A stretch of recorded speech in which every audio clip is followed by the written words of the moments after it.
Hey, what's going on, guys? The Horror Man back with my review of The Wolf of Snow Hollow.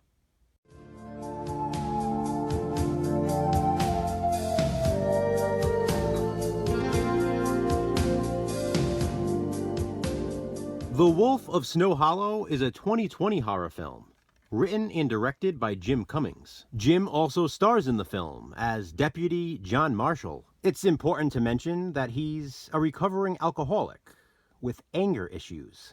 His father, played by Robert Forster in his last movie role before his death, is the sheriff of the town of Snow Hollow. And Ricky Lindholm plays Detective Julia Robson. John is divorced, and his daughter Jenna is coming to stay with him for a while before going off to college on a gymnastics scholarship. And the timing couldn't be worse, because there's a lot going on in Snow Hollow. The bodies of female victims are piling up, and some in town believe it to be the work of a wolf. Some specifically think it might even be a werewolf on the loose. Deputy John, however, refuses to accept this. He believes the killer is a man. John's father, the sheriff, is not in the best health, and John thinks it is time for him to retire.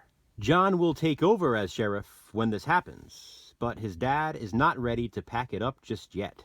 Meanwhile, the hard-working detective Julia Robson seems to be the most competent of all the cops in town. She begins putting the pieces of the puzzle together and comes up with her own theory. Who or what is it stalking the town of Snow Hollow? Why are the victims found with missing body parts? And will John be able to overcome his alcoholism and anger issues to solve the case once and for all?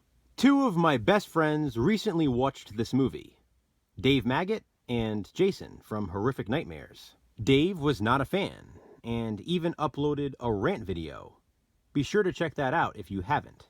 Jason, on the other hand, loved it and described it as a near masterpiece in his mind. So the question is, with whom do I agree? The Wolf of Snow Hollow, in my opinion, like Jason's, just might be a masterpiece. I loved this movie, and I actually wanted to watch it again immediately after it ended.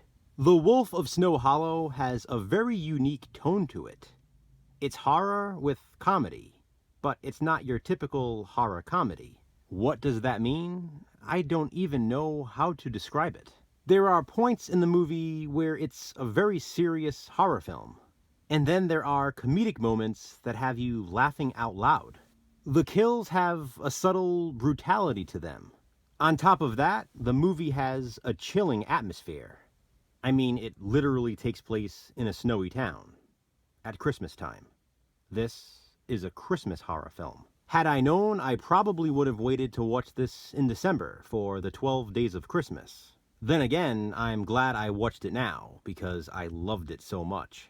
Jim Cummings was phenomenal as John, and I've always been a fan of Robert Forster. It's a shame this was his final role. Without spoiling anything, The Wolf of Snow Hollow is a combination of The Howling, The Silence of the Lambs, Fargo, and Hard Rock Nightmare, which I reviewed on my channel recently. Throw in some of the comedy style of Psycho Goreman and Willy's Wonderland, and you have The Wolf of Snow Hollow. I got this DVD at my local Walmart. I had passed it up a ton of times after Dave told me he wasn't a fan. But then, after Jason watched it recently, he convinced me to buy it. My hope now is that I convinced you. Check it out. I hope you love it too. Have you seen The Wolf of Snow Hollow? If so, what do you think of it? Comment below and let me know. Thanks for watching, guys. Hit that thumbs up and, be kind, subscribe.